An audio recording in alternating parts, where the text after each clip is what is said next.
ప్రజలను ఆశీర్వదించమని మనవి. ఎంత ప్రేమతో నన్ను నా శిష్యుని ఆహ్వానించారు.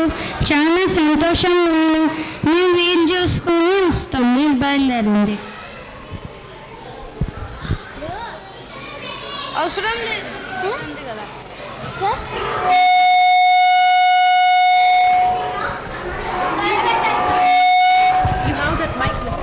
గురుగారండి, ఆ గ్రామస్తులు మిమ్మల్ని రమ్మన్నందుకు నాకు చాలా సంతోషంగా ఉంది. నిజమే రా, కానీ నా నడుముపితో ఎట్లా ప్రయాణం? అవునండి గురుగారు, మీరు నడవనప్పుడు చాలా రోజుల నుండి బాధపడుతున్నారు. అలాగే మీరు నడుపుకుంటే అస్సలు బాగా బాగుండేది.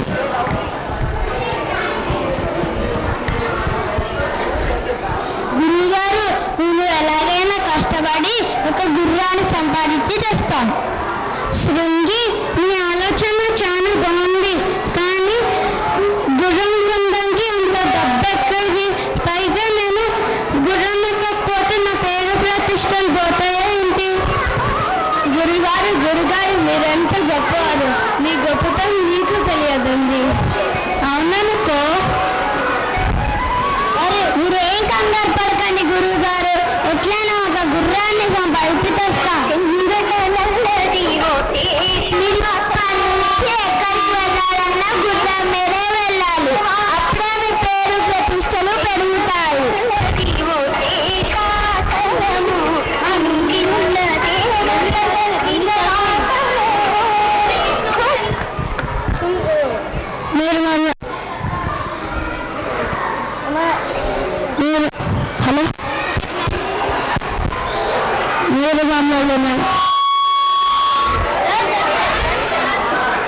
మీరు మమ్మల్ని నమ్మి గొడవకండి అంతే. గురువుగారు, మీరు మమ్మల్ని అంగీకరించినందుకు మీ పాదాలకు నమస్కారం. చిరంజీవ. అరే, గురుగారికి గుర్రం కావాలంటే ఊరు బయటికి వెళ్ళాలి కదా. వెళ్ళాం, పడండి. బాగుంది.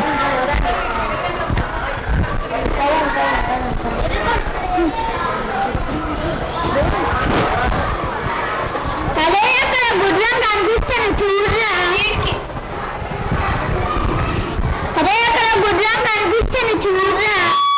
అరే, అక్కడ ఒక ఆలుగడ ఉంది, మీకేమైనా తెలుసా? అరే, మాకేం తెలియదే. అక్కడ నుంచి ఎవరో గ్రామస్తులు వస్తున్నట్టున్నారు. అడుగుదాం, పదండి.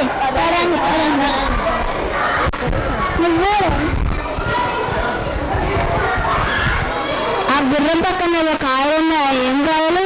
అయ్యో, వీళ్ళెవరో తెలివి తక్కువ చెప్తున్నా.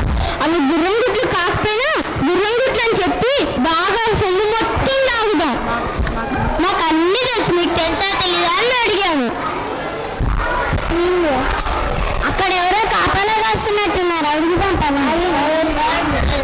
అదే, మనకి గుర్రం గుడ్లు దొరుకుతాయిగా. వీటిని నిజంగా గుర్రమే పెట్టుకుంటాయి. మనం వీటిని కొని ఇంటి తీసుకొని వెళ్ళి 10 రోజులు పొడిగి ఆ పిల్లల్ని గుడి కడుతున్నప్పుడు గురువుగా చాలా సంతోషపడతారు.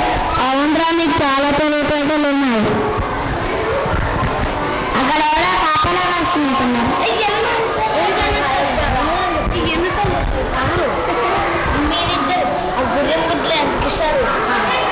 ఆ గుర్రం గుడ్లు ఎంతకి ఇస్తారు?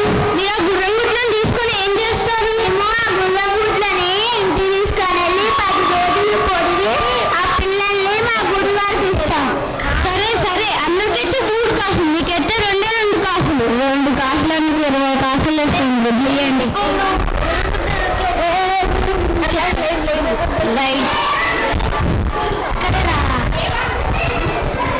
అరే, గుడ్డు పగిలిపోయి పిల్ల పారిపోతుంది.